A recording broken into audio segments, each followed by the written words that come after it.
మీకు దొరుకు కాలమందు ఆయన్ను వెతకండి. ఆయన సమీపముగా ఉండగానే ఆయనకు వేడుకోవాలి. మనం ఏం చెప్పడం, ఆయన సమీపంగా ఉన్నప్పుడే వేడుకుంటే మేలు జరిగింది.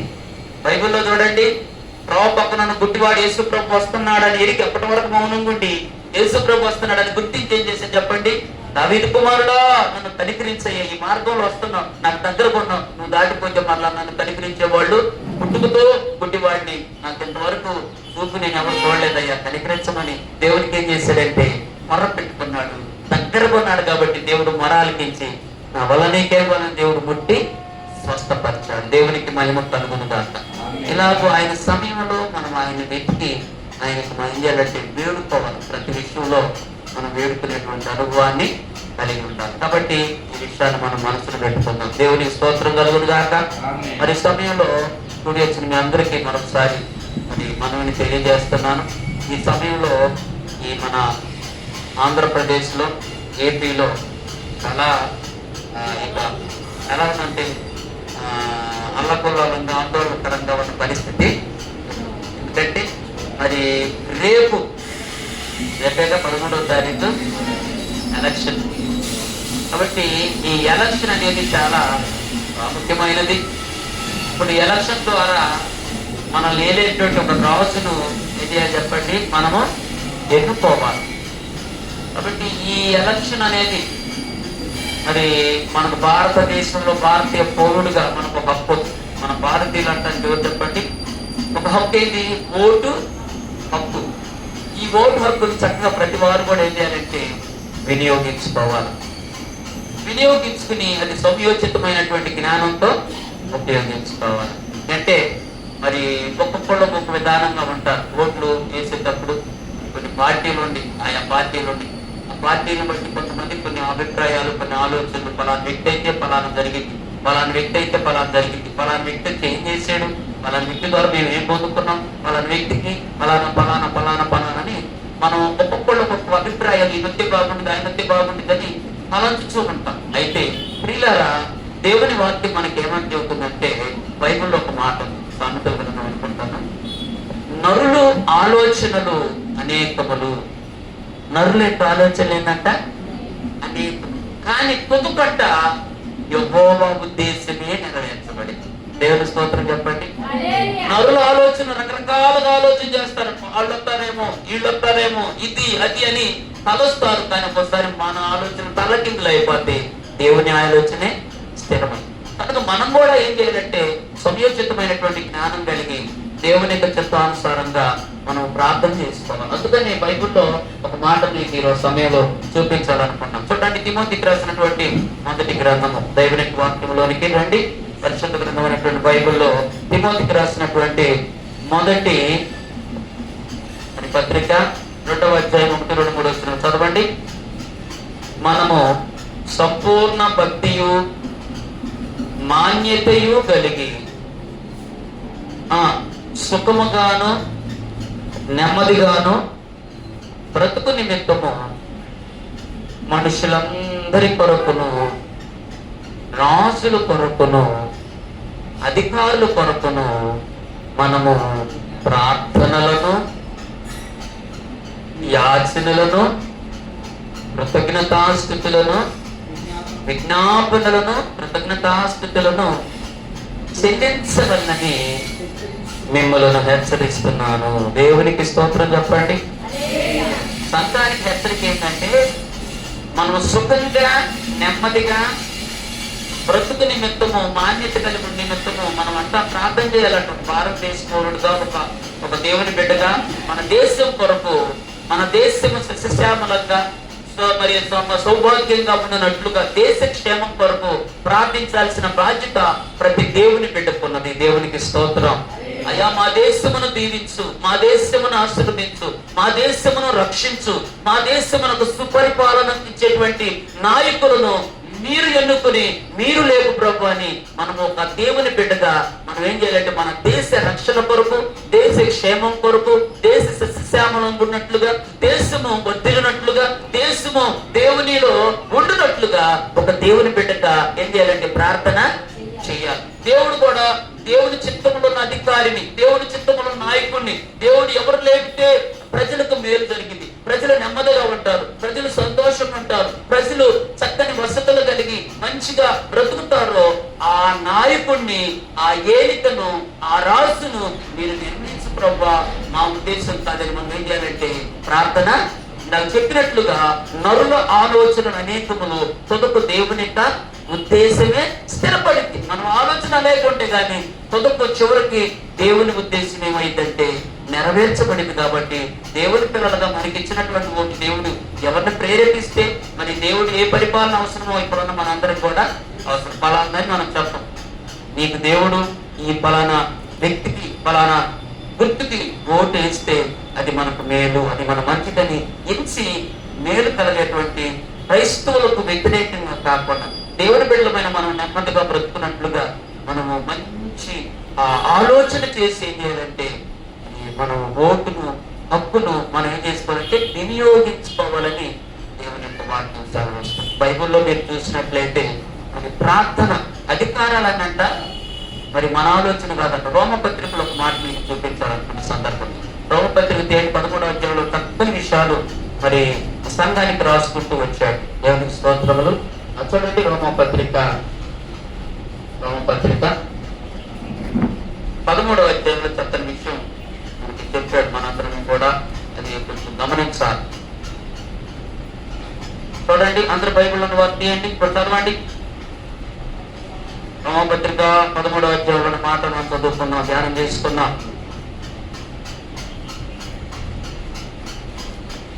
చదువుతారా? నేను చదవలేనండి. రోమపత్రిక 13:1. రైట్, చదవండి. ప్రతివాడును పై అధికారులకు లోబడి ఉండవలెను. ఎలయనగా దేవుని వలన కలిగినది తప్ప మరి ఏ అధికారమును లేదు. ఉన్న అధికారములు దేవుని వలనే నియమింపబడి ఉన్నవి. కాబట్టి అధికారమును ఎదిరించువాడు దేవుడు నియమమును ఎదిరించువాడు తమ మీదకి తామే శిక్ష తెచ్చుకుందరు. ప్రభుత్వము చేయువారు చెడ్డ కార్యములకే గాని మంచి కార్యములకు భయంకరులు కారు. నీకు మేలు కలిగినట్టు మేలు కలుగుటకు అధికారులు దేవుని పరిచారకులు వారికి భయపడక ఉండకోరితివా మీరు మేలు చేయుచు అప్పుడు వారి చేత మీకు పొందుదువు. ఇక్కడ మీరు ఒక మాట గమనించుకుంటే 2 మాటలే చెబుతాను, చాలా విషయాలు వివరించడానికి సమయం కనుక ఏంటంటే ప్రతి అధికారములన్నీ కూడా ఎవరి ద్వారా వచ్చినట్టండి? ప్రతి వాడు పై అధికారికి ఏమవ్వాలంట? లోబడ. అధికారములన్నీ దేవుని చేత నియమించాడు.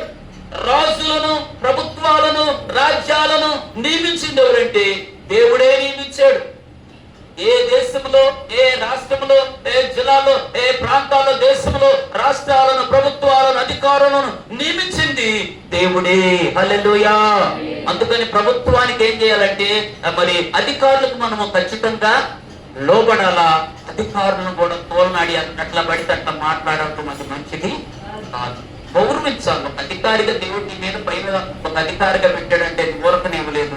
దేవుడు ఇస్తేనే ఆ వ్యక్తి అందరం ఎక్కుతాడు. దేవుడు ఇస్తేనే సింహాసనం మీదకి వస్తాడు. కానీ దేవుడిని నిలుచుకుంటే ఎవరు కూడా రారు. కాబట్టి దేవుడు అంటున్నాడు అధికారములన్నీ దేవుని చేత నియమించబడింది కనుక ప్రతివాడు పైన ఉన్నటువంటి అధికారికి లోబడాలా. అధికారి చెప్పినట్లుగా మనం ఏం చేయాలంటే మరి విధేయత చూపాలనేది దేవుడు చెబుతున్నాడు. తర్వాత అన్నాడు అధికారమును తిరస్కరించుకోవాడు. ఆ మాట కూడా మీరు గమనించండి. అధికారమును లోబడిన వాడంట ఏమయ్యున్నాడు చెప్పండి? దేవుని నియమమును కూడా ఏం చేస్తున్నాడు? మరి తిరస్కరించున్నాడని చెబుతున్నాడు. అధికారమునకు లోబడిన వ్యక్తి ఏం చేశాడంటే దేవుణ్ణి కూడా ఏం చేస్తున్నాడు? నియమించిన నియమాన్ని ఎదిరిస్తున్నాడు, ఎవడు ఎదిరించేవాడు తన మీద ఏం తెచ్చుకున్నాడు? శిక్ష. అధికారం, దేవుడు నియమించిన నియమాన్ని ఎదిరిస్తే వారికి ఏమొస్తుందంట? శిక్ష ఇచ్చింది. అధికారులను దూషించకూడదు, అధికారుల మీద ఎటబడ్డట్టు మాట్లాడకూడదు. దేవుడే ప్రతి అధికారాన్ని నియమించాడంట. దేవునికి స్తోత్ర. అందుకని ఒక వాక్యం కూడా మీకు ఇంకా అర్థం అవడానికి నేను బైబిల్లో చదివిస్తాను. దానియేలు గ్రంథం 4:17 కూడా చక్కని విషయాన్ని, ఈ అధికారాన్ని గురించి, రాజ్యాన్ని గురించి, రాజ్య యొక్క సౌరవాన్ని గురించి చక్కగా దేవుడు దానియేలు గ్రంథం 4 కూడా చక్కగా రాయించాడు. చూడండి, ఆ మాట కూడా మనం జ్ఞాపకం చేసుకున్నాం. ప్రియమైన దేవుని సంగమ 4 ఒక ప్రార్థన దానియేలు ఇలా చేస్తున్నాడు. 4:17 ఈ యొక్క మాట మనం చూడగలం. చదివి సహాయం చేయగలరని నేను అనుకుంటున్నా. 4 దానియేలు గ్రంథం 4:17 చదువుతారా? ఈ ఆజ్ఞ జాగరులకు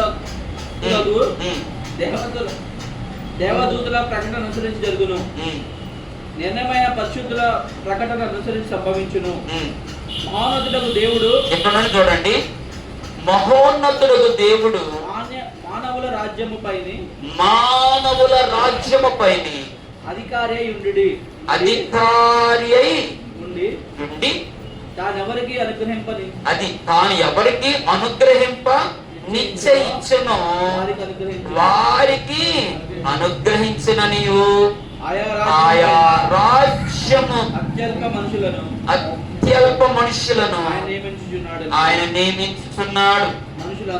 మనుషులందరూ తెలుసుకున్నట్లేలాగూ అదండి. ఇక్కడ కూడా ఏమన్నాడు? దానియేలు ప్రార్థనలు ఏమన్నాడంటే, ఈ మాట మనం గమనిస్తే, దేవుడు మానవుల రాజ్యం పైన అధికారి అయి తాను ఎవరిని అనుగ్రహింప నిశ్చయించును వారికి రాజ్యమును అధికారమును తాను ఎవరిని నిశ్చయించున్నాడో వారికి ఏమిస్తున్నాడు అటండి? అధికారమును, రాజ్యమును, ఘనతను, మరి హెచ్చింపు అనేది దేవుడు నిర్ణయించున్నాడు. కాబట్టి అందు నిమిత్తము రాజ్యములు, అధికారములు, మరి ఇదంతా కూడా దేవుడి తలం ప్రకారమే, దేవుడు ఉద్దేశ ప్రకారమే నియమించబడుతున్నారు. కాబట్టి మనం అధికారులకు లోబడి ఉండాలా. దేవుడు నియమించిన నియమాన్ని ఏం చేయబడుతున్నాడంటే ఎదిరించకూడదంట. ఒకవేళ ఎదిరిస్తే, దేవుడు నియమించిన నియమాన్ని అధికారులు లోబడకపోతే మనం ఏమవుతామంటే, దేవుని బిడ్డలారా, అధికారమునకు లోబడకు దేవుడే మనము ఎదిరించిన వారు అవుతాం. అందుకని సొంతది దేవునికి ఏమో వారు చెప్పండి చెందాలని బైబిల్లో కూడా యేసు ప్రభు కూడా అధికారులు కొంతమంది అంటారు, పొన్ను కట్టాలా, పొన్ను కట్టబడదు ప్రభుత్వానికంటే, ప్రభుత్వానికి ఎందుకు పొన్ను కట్టాలంటే అన్నాడు ఒక నాణ్యం తీసుకురమ్మంటే ఆ నాణ్యం ఇటుపక్క బొమ్మ ఇటుపక్క మరి ప్రభు అన్నాడు, ఈ సొంతది దేవునికి ఇవ్వాలని చెప్పి దేవుడు కూడా యేసుక్రీస్తు కూడా ప్రభుత్వానికి అధికారానికి ఏమయ్యాడు? లోబడి పన్ను కట్టాడు. అధికారుల మాటలకి శిరసా వహించాడు. కాబట్టి మనం కూడా అధికారములన్నీ కూడా దేవుని చేత నియమించబడతాయి. కాబట్టి మనం కూడా అధికారులను గౌరవిద్దాం. మరి వారి కొరకు దేవుని బిడ్డలుగా బాధ్యత ప్రకారం మనం ఏం చేయాలంటే ప్రార్థన చేసినప్పుడు దేవుడు బైబిల్లో కూడా 3 వ్యక్తులకి జ్ఞాపకం చేసుకుని చేస్తారు త్వరగా. మరి వారు కూడా అధికారంగా ఒక ఉన్నత స్థితికి రాజులుగా హెచ్చించినప్పుడు, రాజులుగా ఎన్నిక చేసినప్పుడు వారిని దేవుడు నియమించాడు. మరి మనం కూడా ఒక మంచి పరిపాలన కొరకు, మంచి నాయకుడి కొరకు మనం నెమ్మదిగా ఉన్నట్లుగా, దేశంలో ప్రజలు ఆనందించినట్లుగా వారి కొరకు మనం ప్రార్థన. బైబిల్లో మీరు చూసినట్లయితే ఎస్తేరు రాణిగా హెచ్చరించబడింది. ఎస్తేరు రాణి కాకముందు ఎలాంటి స్థితిలో ఉన్నదంటే, ఒక తండ్రి లేని అనాథ బిడ్డ, ఒక పిన్న తండ్రి పెంచాడు. ఆమెను దేవుడు వస్తీకి బదులుగా రాజుగారు నాకు రాణి కావాలా, నేను రాణిగా ఎన్నుకోవాలని తలస్తే ఎస్తేరు ప్రార్థన చేసుకుంటే, బైబిల్లో ఎస్తేరు గ్రంథం 4 మీరు చదువుకున్నట్లయితే ప్రియులారా, ఎస్తేరు గ్రంథం 2 చదువుకుంటే అక్కడ ఉంది, వస్తీకి బదులుగా ఎస్తేరు దేవుడు ఏం చేశాడంటే రాణిగా ఎన్నిక చేయబోయే ముందు ఎస్తేరు ఏం చేసిందంటే, నీ చిత్తమైతే నేను మరి ఆ సుషోను కోటలో, ఆ సామ్రాజ్యంలో 128 ఆ దేశములు, ఆ యొక్క సామ్రాజ్యంలో నేను ఒక రాణిగా ఉండాలనుకుంటే, నీ చిత్తమైతే నాకు రాజ్యాన్ని, అధికారాన్ని రాణిగా చేయమని తన ప్రార్థన చేసుకుంటే, బైబిల్లో ఒక మాట చదవండి, అనేక మంది కన్నికలు అక్కడ ఉన్నాదని, అనేక మంది ఎక్కడ ఉన్నాదని రాజు గారి దయ ఎవరి మీదకి వచ్చిందంట? ఎస్తేరు మీదకి వచ్చిందంట. ఒక్క వాక్యం చదవండి ప్రియ దేవుని బిడ్డలారా. ఎస్తేరు గ్రంథము 2:17 చదువు. స్త్రీలందరికంటే రాజు ఎస్తేరును ప్రేమించు కన్యకలందరికంటే ఆమె అతని వలన దయాదాక్షిణ్యములు పొందెను. అతడు రాజు కిరీటమును ఆమె తల మీద ఉంచి ఆమెను వస్తీకి బదులుగా రాణిగా నియమించాను. ఒకసారి గట్టిగా స్తోత్రం చెప్పి హల్లెలూయా చెప్పండి. హల్లెలూయా హల్లెలూయా. ఎస్తేరు రాణిగా అవటానికి నిజంగా అది దేవుని ఎన్నిక. చాలా మంది కన్యకలు ఉన్నారు రాణిగా అవటానికి, కానీ దేవుడు ఎన్నికలు, దేవుని ఉద్దేశములు ఎవరున్నారు? అల్పురాలైనటువంటి, ఒక తండ్రి లేనటువంటి, ఒక అనాథ అయినటువంటి ఎస్తేరును పైకి తీయాలనుకున్నాడు, పైకి లేపాలనుకున్నాడు. పైకి లేపి వస్తీకి బదులుగా ఆ యొక్క దేశంలో రాణిగా హెచ్చించాడు. దేవునికి స్తోత్రం. ఇది దేవుడు నియమించినటువంటి రాణిగా హెచ్చించాడు. బైబిల్లోని ఆధారంగా. తర్వాత ఒక్కొక్క ఇద్దరు వ్యక్తులు ముగించేస్తాం. ఇంకొక వ్యక్తి ఎవరంటే రాజు అయినటువంటి దావీదు. దావీదు అసలు ఎవరండి? రాజా? దావీదు ఒక గొర్రెల కాపరి. గొర్రెల కాపరిగా ఉన్నటువంటి దావీదుని దేవుడు ఎక్కడికి తీసుకెళ్లాడంటే ఇశ్రాయేలు ప్రజల మీద ఒక రాజుగా, ఏలికగా దేవుడు తీసుకుని వెళ్ళాడు. అయితే దేవుడు ఇశ్రాయేలు ప్రజలకు రాజు లేడు. ఎందుకంటే సౌలును ఇశ్రాయేలు ప్రజలకు మొట్టమొదటి రాజుగా పెడితే సౌలు దేవుని నియమాన్ని, దేవుని అధికారాన్ని, దేవుని మాట ఆజ్ఞ తిరస్కరిస్తే దేవుడు ఆ సింహాసనం నుండి తిప్పి దేవుడు అంటున్నాడు, నేను ఈ సౌలుకు బదులుగా ఒక వ్యక్తిని ఎన్నుకున్నాను, కోరుకున్నాను. అతన్ని నేను కోరుకోబోతున్నాను, సమయంలో నియమించబడుతున్నాను ఇశ్రాయేలు రాజుగా. ఈ తైలంతో మనం తీసుకుని యెషయా ప్రవక్త దగ్గరికి వెళ్ళి ఆడ పిల్లల్లో ఒక పిల్లవాడిని నేను రాజుగా ఎన్నిక చేసుకోబోతున్నాను. నేను సమయాల గ్రంథం 16వ అధ్యాయంలో సమయంతో చెబితే 16వ అధ్యాయం అంతా దేవుడు చదువుకోండి. అది రాజుగా దావీదు నియమించుకోవడం. ఆయన ఏం చేశారంటే ప్రవక్త అయినటువంటి సమయలు తైలం పుట్టిన తీసుకుని ప్రవక్త అయినటువంటి ఆ యెషయా ఇంటికి వెళ్ళాడు. యెషయా ఇంటికి వెళ్ళిపోయి ప్రవక్త దగ్గరికి ఆ ప్రవక్త యెషయా ఇంటికి వెళ్తే యెషయా గబగబా భయపడుతున్నాడు. అయ్యా మీరు క్షేమంగా వస్తున్నారా, మరి లేకపోతే కోపంతో గుర్తు వస్తానని చెప్పి అతనికి కుర్చీ వేసి కూర్చోబెట్టి అన్నాడు, అయ్యా ఏంటయ్యా మీరు వచ్చినంతే ఏమి లేదు, యెషయా నీ పిల్లలందరినీ పిలిపించు, ఇక్కడ మోకరింప చేయి.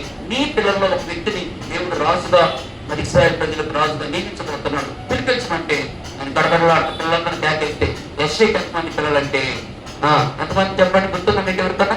యెషయాకి ఎంతమంది పిల్లలు? ఎంతమంది చెప్పండి? 7 పిల్లలని అక్కడ రాశారు. ఆయన ఏం చేశాడంటే 7 తీసుకొచ్చి, పెద్దవాడు చిన్నవాడు అందరూ తీసుకొచ్చి, చదువుకున్న తీసుకొచ్చి మోకరింప చేసి దావీదును చెప్పిన దేవుడు సమయాలు ఏం చేశాడంటే అందరి దగ్గరికి వచ్చి, మరి ప్రభువా ఇద్దరైనా ఎవరు ప్రభు రాజు అంటే పెద్ద కుమార్ దగ్గరికి వచ్చి ప్రార్థన చేస్తే నేను కోరుకున్నవాడు ఇతడు. రెండో వ్యక్తి దగ్గరికి వచ్చాడు, ఇతర ప్రభు రాజు కాదు.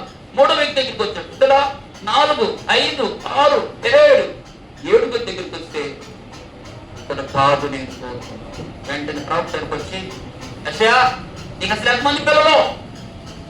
దేవుడు ఎవరు వీళ్ళు కోరుకోలేదు ఎంతమంది అంటయ్యా?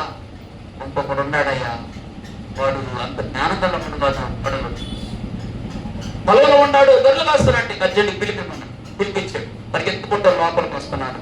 ఆ గడప దగ్గరికి రాగానే దేవుడు అన్నాడు ప్రవక్తతో, నేను కోరుకున్నవాడు ఇతని. నువ్వు తైలము తీసుకుని ఇశ్రాయేలు ప్రజలు రాజుగా ఏమన్నాడమ్మా? అభిషేకించమన్నాడు. దేవునికి స్తోత్రం కలుగునుగా. అభిషేకించి ఆ రోజు నుండి దావీదునంత ఆత్మ బలముగా వస్తుంది. ఇప్పుడు దావీదు యొక్క విషయంలో మనం రాజు ఎందుకు చేసుకోవటం వాడు చూస్తే, తండ్రి ఏమో ఈ పెద్దోళ్ళలో ఈడు అనుకున్నాడు, ప్రవక్త కూడా ఈయనేమో లావుకున్నాడు, ఎత్తుకున్నాడు, జ్ఞానం ఉన్నాడు అనుకున్నాడు. కానీ దేవుడు అంటున్నాడు, మనుషులు పై రూపాన్ని చూస్తారు కానీ దేవుడు అంతరంగాన్ని చూస్తాడు అని ప్రవక్తతో చెప్పి అభిషేకించాడు. ఇప్పుడు దావీదును కూడా రాజుగా ఎందుకు తెలుసుకోవడానికి మనుషుల ఉద్దేశము కాదు, దేవుడే కోరుకున్నాడు. నాకు నియమించబడింది. ప్రవక్త ప్రార్థన చేశాడు, దేవుడు కోరుకున్నాడు. ఇది రెండో వ్యక్తి. మూడో వ్యక్తిని చెప్పి నేను ముగించేస్తాను. యేసుక్రీస్తు శిష్యులు ఎంతమంది చెప్పండి? ఎంతమంది చెప్పండి? బైబిల్లో మీరు చూస్తే మొట్టమొదటి యేసుక్రీస్తు శిష్యులు 500 మంది. ఎంతమంది? 500 మందికి దేవుని కఠినమైన బోధ, గట్టి బోధ చెప్పేలోకి వాళ్ళు 500 మందల్లా 70 మంది పంపిస్తారు. ఈ 70 మందికి కూడా దేవుడు కఠినంగా కొన్ని బోధలు చెప్పుకొని నియమాన్ని నియమిస్తే వాళ్ళు కూడా 70 మంది ఎంతమంది అయ్యారంటే 12 మంది అయ్యారు. ఈ 12 మంది శిష్యులు యేసుక్రీస్తుని 3.5 సంవత్సరాలు వెంబడించి ఆయన సేవలో సహకారంగా రకరకాల పరిచయం చేస్తూ నేర్చుకుంటూ ఉన్నారు. ఆ తర్వాత యేసుక్రీస్తు చనిపోయిన తర్వాత ఈ 12 మందిలో ఒక వ్యక్తి ఏమయ్యాడు? అపోస్తలులలో తెలుసు కదా మీకు, చెప్పండి. యేసుక్రీస్తు 12 మంది శిష్యులు ఒక శిష్యుడు ఏమైపోయాడు? తప్పిపోయాడు. తప్పిపోయిన శిష్యుడు ఏమైపోయాడయ్యా? చనిపోయాడు. ఆయన ఎవరు? ఇస్కరియోతు ఏం చేశాడు? తప్పిపోయి డబ్బుల కోసం యేసుక్రీస్తుని సిలువకు అమ్మేసేసాడు. అమ్మినటువంటి తాను చనిపోయాడు. మరి ఆ హృదయస్తుని పట్టుపగిలి ఏగులు బయటకు వచ్చి అక్కడ చనిపోయిన తర్వాత అన్న అయిపోయింది. చనిపోయిన తర్వాత దేవుడు నియమించుకున్న 12 మంది శిష్యులు దేవుడు నియమించాడు ఉద్దేశం. ఇప్పుడు ఈ 12 మంది అపోస్తలులో ఒకడు తగ్గాడు. ఇప్పుడు 12 మంది అపోస్తలులో కలవాలనుకోకూడదు. వీళ్ళందరూ ఏం చేశాడు? ప్రభా, అపోస్తలత్వం కొరకు అధికారం కలిగిన అపోస్తలుని నేను నియమించుకున్నాను. 11 మంది ఉన్నారు. 12 మంది 12వ వాడు ఎవరో ఎన్నిక చేయమని వీళ్ళందరూ కలిసి శిష్యులు ప్రార్థన చేస్తా ఉంటే, దేవుడి సన్నిధిలో ప్రార్థన చేయమంటే వాళ్ళకి ఆ దినాల్లో ఏదైనా ఒక విషయం తెలుసుకోవాలంటే సీట్లు వేసి పేర్లన్నిటి మీద ఎవరైతే ఉంటారో 2-3 సీట్లు వేస్తే ఏ సీటు పేరు వస్తే దేవుడు అది ఎన్నిక చేసిన ప్రార్థన చేసి వేసాం. బైబిల్లో అపోస్తలున్నారు. మరి 1వ అధ్యాయంలో ఈ సందర్భం ఉండేది. అపోస్తల కార్యక్రమం చూస్తే 1వ అధ్యాయం 23 నుండి 25 వచనాల దాకా ఇక్కడ అపోస్తలు తప్పిపోయినటువంటి అపోస్తలైనటువంటి ఆ యోధా విషయంలో వారు ప్రార్థన చేస్తే అపోస్తలత్వపు అధికారాన్ని ఎవరికి ఇచ్చారో ఇక్కడ మనకు బాగా స్పష్టంగా కనపడింది. చదవండి ఒకసారి కబక్కలే చదవయ్యా. మరో పేరు గల బబ్బా అనబడిన యోసేపు మత్తయి అను ఇద్దరిని నిలబెట్టి ఇట్లని ప్రార్థన చేసి ఇద్దరు నిలబెట్టి ఎట్లని ప్రార్థన చేసి అందరి హృదయంలో ఎరిగిన దేవా ప్రభువా తమ చోటికి పోవుటకు యోధా తప్పిపోయి పోగొట్టుకున్న ఈ పరిచర్యలోను అపోస్తలత్వంలోను పాలు పొందుటకు ఇద్దరులో నీవు ఏర్పరచుకున్న వారిని కనపరచమని అని ప్రార్థన చేయగా అంతటా వారు వీరిని గూర్చి చీట్లు వేయగా మత్తయి పేరట చీటీ వచ్చెను. కనుక అతడు 11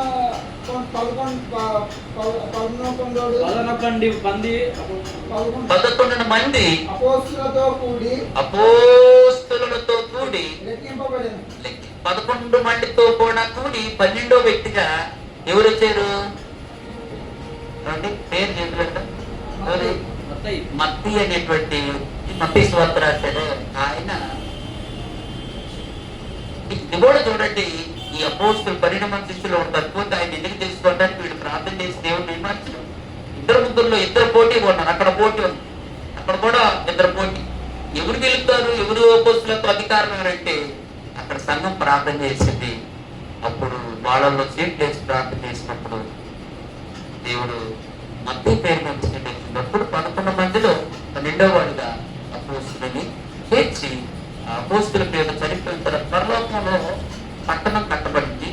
ఆ పరలోక పట్టణం అంట 12 గుమ్మాలంట. దీనికి ప్రత్యేకత తెలుసా? 12 గుమ్మాల్లో పునాదులేమో 12 మంది అపోస్తలుల పేరు, ఇశ్రాయేలు ప్రజల 12 గోత్రికుల పేరు. గుమ్మముల మీద ఏమో 12 మంది అపోస్తలుల పేరు రాశారు. అంత ప్రాముఖ్యత ఉన్నది. దేవునికి స్తోత్రం. కాబట్టి అధికారములు ఎవరి ద్వారా వస్తాయి అంటే దేవుడే నియమిస్తాడని నేను జ్ఞాపకం చేయడానికి ఈ 3 వాక్యాలు. ఎస్తేరును ఎన్నిక చేసేటప్పుడు దేవుని యొక్క చిత్త ప్రకారం, దావీదు రాజుకి ఎన్నిక చేసేటప్పుడు దేవుని చిత్తానుసారం. ఇక్కడ అపోస్తలుడు అయినటువంటి యోధా తప్పిపోతే అపోస్తలత్వంలో చేర్చబడటానికి అధికారం తీసుకోవటానికి ఇక్కడ కూడా దేవుడి. కాబట్టి దేవుని బిడ్డలారా, ఈ అధికారములు, ఈ రాజ్యాలు, పరిపాలన అనేది దేవుడి తలపులో ఉన్నది. కాబట్టి ఈ సమయంలో మరి ఉన్నటువంటి పరిస్థితులను బట్టి మనం ఏం కలవరపడాల్సిన పని లేదు, భయపడాల్సిన పని లేదు, మనం ఏదో తొందరపడాల్సిన పని. మనం చేయవలసిందల్లా ఏంటి? ఒకే ఒకటి, ప్రభా నీ చిత్తములో ఉన్న వ్యక్తిని మాకు ముఖ్యమంత్రిగా, రాజుగా, అధికారిగా మాకు మేము నెమ్మదిగా ఉండాలా, సంతోషంగా బ్రతకాలని అనుకోవాలి. కాబట్టి దేవుని చిత్తంలో లేని వ్యక్తి మనకి రాకూడదు. కాబట్టి దేవుడే నిందిస్తాడు కనుక మనం మొట్టమొదటి చదువుకున్న వాక్యం ఏంటి? మనం సుఖంగాను నెమ్మదిగాను మరి బ్రతుకు నిమిత్తము రాజుల కొరకు, అధికారుల కొరకు, మనుషులందరి కొరకు మనం ఏం చేయాలంటే ప్రార్థన చేసినప్పుడు దేవుడంతా మనకు సుఖము, నెమ్మది, సమాధానం ఇచ్చి మంచి పరిపాలనతో మనం నెమ్మదిగా బ్రతుకుతామని దేవుని యొక్క వాక్యము సెలవిస్తుంది. కనుక ప్రియ దేవుని బిడ్డలారా, ఈ విషయాలను గుర్తించిన వారమే దేవుడు మనకి ఇచ్చిన ఓటు హక్కులు అంతగా భారతదేశ పౌరుడిగా మంచి మరి మన ప్రయోజనకరమైనటువంటి మన క్రైస్తవులకి, మన కుటుంబాలకు, మన రాష్ట్రానికి దీవెనకరమైనటువంటి వ్యక్తిని మనం ఎన్నిక తెలుసుకుని ఓటు వేసి గెలిపిద్దాం. దేవుని నామాన్ని మహిమపడతాం. దేవుడి మాటలు మన హృదయాల్లో భద్రపరిచి విడుదలలో నెరవేర్చి సమాధానంతో నింపునుగాక. ప్రార్థన చేసుకుందాం. ప్రేమ గల తండ్రి, దయగల మా ప్రభువా, నీకు వందనాలు. ఈ రోజునైనా నీ యొక్క సన్నిధులు ఇంతవరకు తేడిని నీ స్తుతించి గణపతి ఆరాధించే ప్రభు. అయ్యా, మేము మనుషులందరి కొరకు, రాజుల కొరకు, అధికారుల కొరకు ప్రార్థన చేయాలని మా మీద భారం ఉన్నది, బాధ్యత ఉన్నది ప్రభు. కనుక దేవుని బిడ్డగా ప్రభు, మా దేశ రక్షణ కొరకు, మా దేశ క్షేమం కొరకు, మా దేశ యొక్క సస్యశ్యామలంగా ఉన్నట్లుగా, దేశం ఆస్వాదించుకున్నట్లుగా, దేశంలో ఉన్న వారందరూ రక్షణ పొంది, మారు మనసు పొంది, నిన్ను ఎరిగినటువంటి బిడ్డలుగా ఉన్నట్లుగా మీరు ప్రభు సహాయం చేయండి. ఆనాడు బైబిల్లో మేము చదువుకున్నామయ్యా, మీరు ఎన్నిక చేస్తున్నటువంటి రాజు నియమించినప్పుడు ఆ దినాల్లోనంట ప్రభా దేశము నెమ్మదిగా ఉన్నదంట నాయన. దావీదు దినాల్లో యుద్ధాలు లేవంట తండ్రి. అయ్యా, ఆ దినాల్లో శత్రువులు దాడి లేదంట ప్రభువా. మీకు వందనాలు. మీరు నియమించుకున్న రాజును ఎన్నిక చేయటకు మేము ప్రార్థిస్తే మా శత్రువు దాడి అనేది మాకు లేకుండా ఉండేది. దేశంలో నెమ్మదిగా మేము బ్రతుకుతాము ప్రభువా. అయ్యా, శత్రువుల దాడి, దేశంలో నెమ్మదిగా బ్రతకటము, ఇవన్నీ కూడా ప్రభువా మరి దావీదు కాలంలో మరి మేము చూసాం కనుక ప్రభువా, మా దేశంలో కూడా శత్రువులు అనే వ్యక్తులు మమ్మల్ని హింసించకుండా దాడి చేయకున్నట్లుగా, అయ్యా నెమ్మదిగా మేము పరిపాలనలో నెమ్మది పొందినట్లుగా మాకు కూడా ఒక మంచి అధికారాన్ని మాకు ఇవ్వమని ప్రార్థిస్తున్నాం. మా దేశ యొక్క అధికారుల కొరకు ప్రార్థిస్తున్నాం. ఇప్పుడు ఎలక్షన్లు జరుగుతున్నది. 13వ తారీఖు జరగబోయే ఎలక్షన్ లో మీరు నా తండ్రి తోడుగా ఉండి అలజడులు, గొడవలు, అల్లర్లు లేకుండా ప్రభా చక్కగా ప్రభా ఓట్లు మంచిగా జరుగునట్లుగా, అయ్యా మరి మంచిగా తండ్రి సమాధానకరంగా ఆ ఓటు 11వ తారీఖు అన్ని ప్రాంతాల్లో, అన్ని నియోజకవర్గాల్లో జరుగునట్లుగా ప్రభు చూపించి ఆయన నెమ్మదికరమైన పరిపాలన మాకు అందిస్తారని, మా రాజులను, అధికారులను మీరు దీవించి, ఆస్వాదించి, జ్ఞానమునిచ్చి అయ్యా నీ బిడలుగా మార్చుకుని మీ యొక్క ప్రభా దావీదు కాలంలో నెమ్మదిగా ఉన్నట్లుగా, మేము అందరిగా నెమ్మదిగా బ్రతుకున్నట్లుగా, శత్రు దాడి లేకున్నట్లుగా మీ కృపను మాకు చూపించమని, మీ యొక్క ప్రభా అధికారములు మీరు నియమించారు కనుక మేము కూడా అధికారములకు నియమించిన నీకు అధికారము లోబడి చిత్తము చేసే ప్రభు దయ చేయమని యేసునామమున ప్రార్థిస్తున్నాం తండ్రి. ఆమేన్. ఆమేన్. హల్లెలూయా.